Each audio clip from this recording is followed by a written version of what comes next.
Niyo po mga tayom namin sa hubasan ng kadagatan namin Tayom talaga yun, marami yun guys. Very danger yun.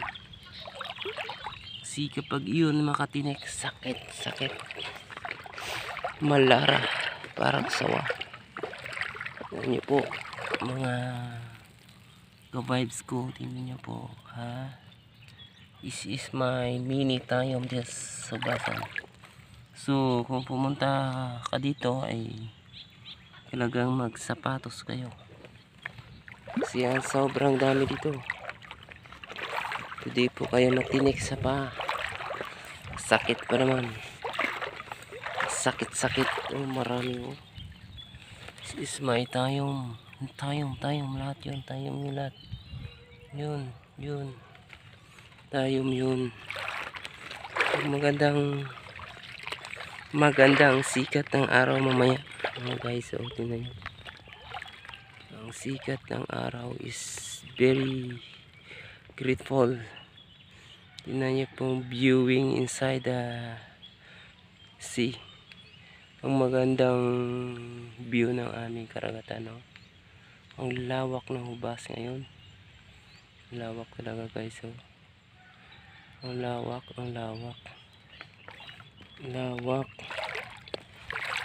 nan yung aming tubig dagat.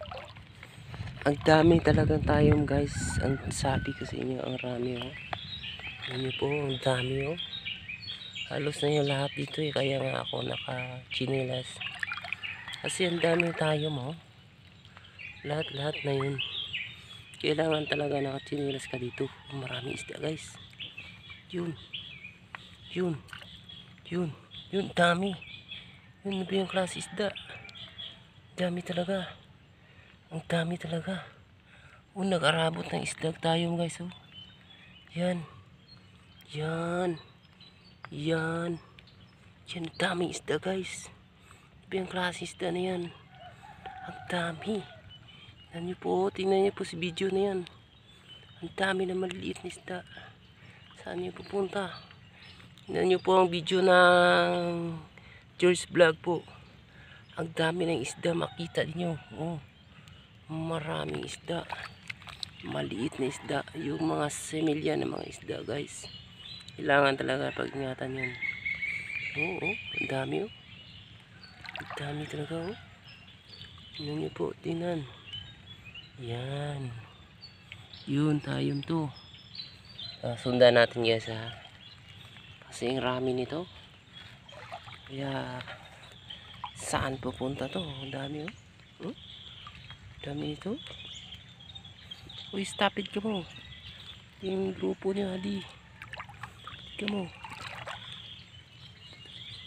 Yun, dami nila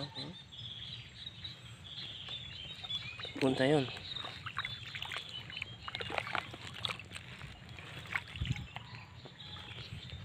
Guys, ang dami